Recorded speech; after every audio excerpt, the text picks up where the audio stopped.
Hello everyone. Today's time, if you see on one side of a coin, industries are shut down and industries are going to recessions. Okay, there is a chance of that lot of jobs are wipe out from the markets, and more people who lost a job.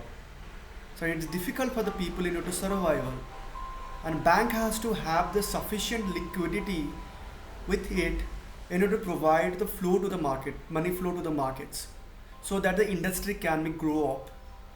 Okay, so that people never leave their job, or the product can be export, import, everything can be done. On other side, if you see the one coin, there is a lot of NPS and fees increase. If you think about Yes Bank, it's going to a bailout. If you think about Nirav Modi cases, if you think about Vijay Mallya cases, the lot of industrialists who taken loan from the bank never have that capability to pay them off, and they left the country and went somewhere. Okay, and they left the bank in horrible situations. So it is very much important that bank has almost have the liquidity in order to be flow the money into the market in order to revival of this industry. Because if you see the lockdown situations, we almost have 2 to 3 months lockdown has been happened. So it is very much important that those industry who are became distress, we want to be this industry has to be revived. The industry has to grow in order to sustain its business. So what exactly the bank, from banking point of view, we have to do? We have to think about flow the money in the market with reducing the like tools which is RBI applying. It may be the repo rate, it may be the reverse repo rate, whatever. Because if you reduce the these tools, or reduce the liquidity adjustment facility, the more and more money will be the flow into the market. Okay, so it is very much essential for the growth of an economy. Okay, and on other side we have to think about the inflation as well, because if the price of commodities increases, if the people of our country have more and more money, because of the interest rate slash, people are taking loans. Okay, number of loans maybe increases. So what will happen? There is a chance of inflation. So you have to be balanced between these things. We have to balance with the growth and as well as the inflations. Okay, so last video I told about the different tool where the RBI has to be control the inflation. It may be the repo rate and it may be the reverse repo rate. Okay, so today on this video I will tell you about another term that's called an bank rate. Because on this bank rate, there is by the rate by which RBI has to adjust the loan facilities, or adjust the rate on the loan to the commercial bank. Okay, so if you think about the difference between the repo rate and reverse repo rate, as you already know that repo rate is something when the bank taking loan from the RBI, and the percentage of interest that is given by bank to the RBI, that's called a repo rate, right? If repo rate may be overnight or maybe 7 days, depending upon the time. Okay, so if you think about bank rate is also the same thing, but the difference between repo rate and bank rate is only for the long term loans, whereas the repo rate is only for the short term loans. Okay, and RBI, by thinking in this thing in mind, adjust the bank rate in order to flow the money into the market. If it is reduce the bank rate, more and more money flow into the commercial bank, and same thing, commercial bank will reduce our interest percentage, I mean the loan interest percentage, so people will take more loans from the bank. If it is increase the bank rate, then the cost of borrowing is very higher for the bank. Okay, same thing for us as well. So it is like we are indirectly dependent upon the RBI. If RBI repo rate is increases, then its cost of borrowing is increases. If the reverse repo rate is if the repo rate is decreases, then a cost of borrowing is very less. That's the one thing that I would discuss with you about the bank rate. Okay, that is difference between the bank rate and the repo rate. Then is another tool which is called that is marginal lending facility. Okay, so what exactly marginal lending facility? Do you think that do you think the deposits that is given by the depositors is enough for a bank in order to provide the loans? As you know that number of NPAs has been increases. So how the bank has to face the liquidity crunch? How the bank has to pay back to the depositor in case a depositor comes and asks about their money? So they should have something in front of it. Okay, there is something something ready that it will provide the loans, it will provide the money that depositor ask. It is provided the things that if in case of in case of people who wants to take a loan, in case of loan become NPA, okay, in order to provision has to keep. So all the money flow needs to be required in the commercial bank. So there is another term which is used for this, that is marginal lending facility. It is the percentage that the RBI give over and above the your repo rate. If your repo rate is 1%, for example 1% on the year net demand and time liabilities. For example, a bank, what is the net demand and time liabilities? It's not only the deposits, right? Because the liabilities are the deposits are the liabilities for the bank.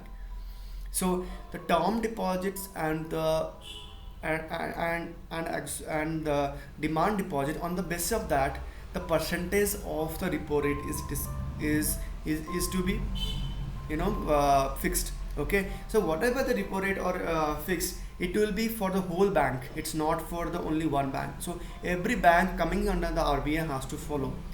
And marginal lending facility is nothing but it is the extra percentage which a bank, which RBI has to be kept on and above your repo rate. For example, 1% on your repo rate or 10% on your repo rate.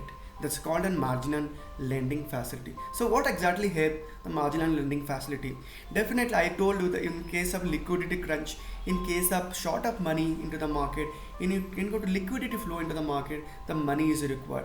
If you think that the bank has withdraw some money, or bank has taken loans and money on the basis of repo rate from the RBI, and that money is not enough, so it has to borrow something on the basis of marginal lending facility. Okay. When the one side of repo rate is it is useful for the bank as well as the other people like brokers, middlemans, they're also taken care of this. But on the marginal lending facility is only for the commercial bank.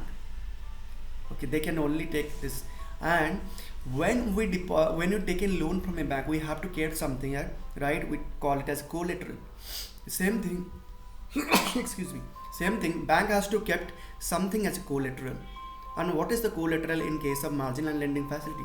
It's nothing but your SLR, because SLR is the form where you can use for the money that is kept in the form of liquid money, that the commodity that is formed, that kept on the liquid purpose. For example, gold. For example, there is the different type of commodity we can easily convert into the cash. Okay, so that thing can be kept as a collateral for the marginal lending facility. Okay, it is over and above the repo rate which bank has to take from the RBI, and what are the percentage is there, bank has to pay as a rate of interest. Okay, that's called a marginal lending facility. So bank rate, marginal lending facility, Then the third thing I'm going to discuss is nothing, it's open market operation. It's a very important topic. Okay, what is exactly the open market operations? As you know, the RBI is the banker's bank. Whatever the RBI has to decide, the bank has to follow. Correct? So for example, RBI, as you know that RBI has regulated the money flow into the market. Okay, so what if there is a lot of money flow in the market? What if there is liquidity is more into the market? The chance of inflations. So what the RBI do? RBI issue its government security, GSEC. We called it as GSEC. So what is the difference between government security and normally the deposits we are depositing some bank? Okay, so if you see, whenever we are as a customer, we are going to deposit something in a bank has to write something on a fixed deposit. For example, term deposits. Okay, what you call are fixed deposits. So on that, the bank has to provide certain number of interest to us on the basis of term, right? Is give a paper to us that we are liable to pay this much of money after a certain period. Okay, that's called on fixed deposits.